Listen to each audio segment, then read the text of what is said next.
एक रेखा जो बिंदुओं 1,0 और 2,3 को जोड़ने वाले रेखाखंड के लंबवत है और वह रेखाखंड को 1:n के अनुपात में विभाजित करती है।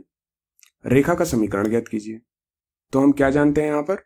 हम जानते हैं कि दो बिंदुओं को मिलाने वाला एक रेखाखंड है। बिंदु है 1,0 और 2,3, इनको मिलाने वाला एक रेखाखंड है और इसके लंबवत एक रेखा है। इस रेखाखंड के लंबवत एक रेखा है और वह लंबवत रेखा इस रेखाखंड को 1:n में विभाजित करती है। तो जो लंबवत रेखा है जो इस रेखाखंड को 1:n में विभाजित कर रही है, इसी लंबवत रेखा का समीकरण हमें ज्ञात करना है। तो मैं चाहूंगा कि आप वीडियो को रोकें तथा इसे खुद से हल करने का प्रयास करें। ठीक है, आइए इसे चित्र बना के समझते हैं। तो कुछ चित्र इस तरह से दिख रहा है। ये रेखाखंड है जो बिंदु 1,0 तथा 2,3 को जोड़ रहा है। ये एक रेखाखंड है और इसके लंबवत रेखा है।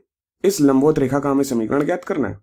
अब ये लंबवत रेखा कहीं भी हो सकती है, ये इधर उधर भी हो सकती है, बस शर्त यह है कि ये लंबवत होनी चाहिए।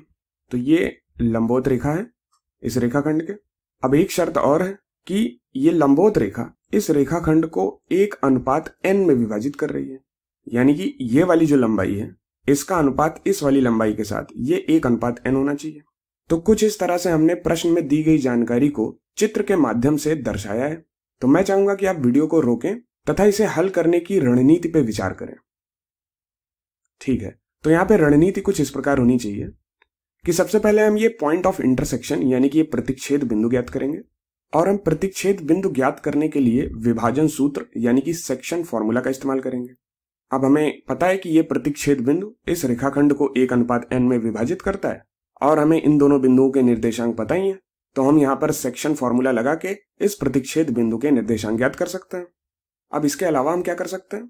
हम इस लंबवत रेखा की प्रवणता या फिर कहें ढाल ज्ञात कर सकते हैं, इंग्लिश में जिसे हम स्लोप कहते हैं।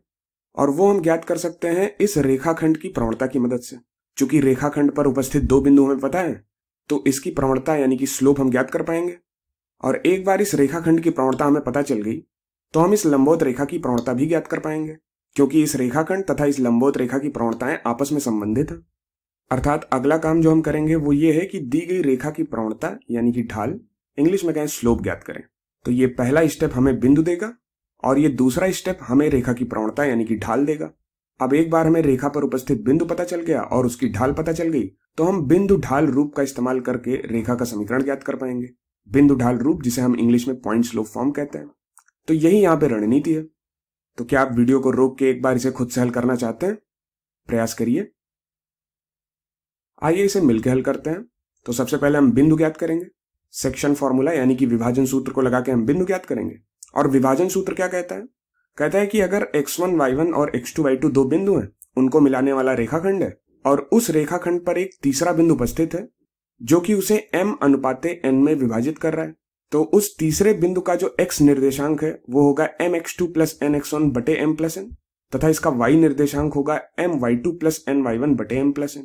अब यहाँ पे x1 y1 की जगह पर 1,0 है और x2 y2 की जगह पे 2,3 है और ये जो प्रतिच्छेद बिंदु है ये तीसरा बिंदु है जो कि इसे 1:n में विभाजित कर रहा है। तो चलिए इस सूत्र को लगाते हैं।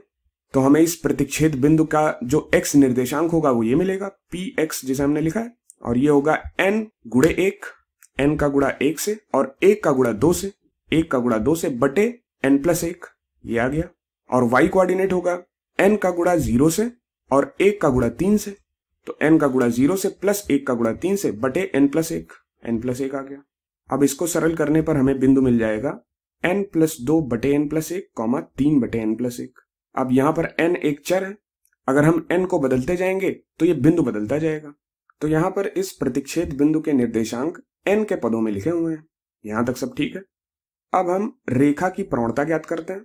तो रेखा की प्रवणता ज्ञात करने से पहले हम इस रेखाखंड की प्रवणता ज्ञात करते हैं। तो इस रेखाखंड की प्रवणता क्या होगी? तो इस रेखाखंड की प्रवणता जिसे हम ढाल कहते हैं, इंग्लिश में स्लोप कहते हैं, ये होगा y2 - y1 बटे x2 - x1। y2 की जगह पे 3 है, y1 की जगह पे 0 है, तो y2 - y1 3 - 0 बटे x2 की जगह पे 2 है, x1 की जगह पे 1 है, तो ये हो गया 3 - 0 बटे 2 - 1, तो ये 3 मिल जाएगा। अर्थात इस रेखाखंड की प्रवणता हमें 3 मिलेगी, ढाल 3 मिलेगा। अब प्रश्न ये है कि हम इस लंबवत रेखा की प्रवणता कैसे ज्ञात करेंगे? तो वैसे हमें पता है कि लंबवत रेखाओं की प्रवणताएं आपस में संबंधित होती हैं। तो यदि दो लंबवत रेखाएं हैं, एक की प्रवणता m1 है और दूसरे की m2 है, तो m1 गुणे m2 ये -1 के बराबर होता है। अब बस यहां पर शर्त यह है कि लंबवत रेखाओं में से कोई भी रेखाएं ना तो x अक्ष के समांतर होनी चाहिए ना तो y अक्ष के समांतर होनी चाहिए, क्योंकि x व y अक्ष ये भी तो लंबवत रेखाएं हैं, लेकिन इनके प्रवणताओं का गुणनफल -1 नहीं होगा। यहां तक कि y अक्ष की प्रवणता परिभाषित ही नहीं है। तो यदि रेखाएं x व y अक्ष के समांतर नहीं है तथा वो लंबवत हैं, तो उनकी प्रवणताओं का गुणनफल -1 के बराबर होगा। तो अब इसमें से रेखाखंड की ढाल यानी कि प्रवणता हमें पता है, जो कि 3 के बराबर है।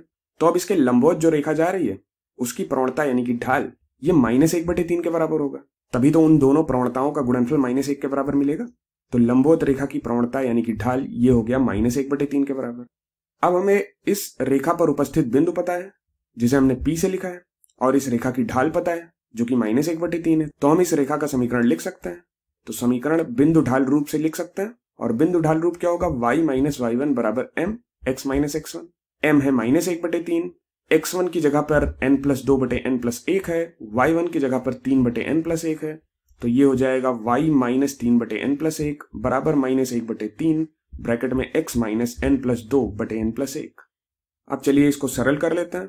तो यदि हम LCM यानी कि लासा इधर बाएं पक्ष में ले तो हमें n+1 LCM मिलेगा, और दाएं पक्ष में हमें 3 गुणे n+1 मिलेगा और माइनस चिन्ह के साथ। तो हम दोनों पक्षों में -3 ब्रैकेट में n+1 इससे गुणा कर दें तो हमें क्या मिलेगा, हमें ये मिलेगा -3 बाहर है ब्रैकेट के, और ब्रैकेट के अंदर y गुणे n+1 -3, और इधर हो जाएगा x के साथ n+1 का गुणा -n+2। तो चलिए इसको सरल करते हैं। तो हम x व y के पदों को एक तरफ रख लेते हैं और नियतांकों को दूसरी तरफ। तो -3y गुणे n+1 इसको दाएं पक्ष में ले गए, तो ये हो गया x ब्रैकेट में n+1 प्लस 3y ब्रैकेट में n+1। तो कुछ ऐसा मिलेगा, n+1 कॉमन ले लिया तो x प्लस 3y ब्रैकेट में आ गया, और इसको इधर ले आए, -n+2 को इधर ले आए। तो -n+2 जब इधर आया तो ये हो गया +n+2, और -3 का गुणा -3 से तो ये +9 होगा, तो n+2 +9 इधर आ गया।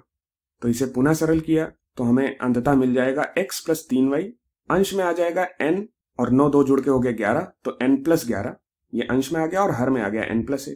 तो x प्लस 3y बराबर n+11/n+1 ये रेखा का समीकरण है, और यहाँ पर n वेरिएबल यानी कि चर है। अब अगर यदि हम n को बदलते जाएं तो हमें रेखाएं भिन्न भिन्न मिलती जाएंगी। यानी कि अगर हम लंबवत रेखा को देखें जो कि अलग अलग अनुपात में रेखा को विभाजित करेगा, तो हमें अलग अलग लंबवत रेखाएं मिलती जाएंगी। तो फिलहाल 1,0 तथा 2,3 को मिलाने वाले रेखाखंड के लंबवत रेखा जो कि इस रेखाखंड को 1:n में विभाजित करती है, उसका समीकरण है x प्लस 3y बराबर n+11/n+1।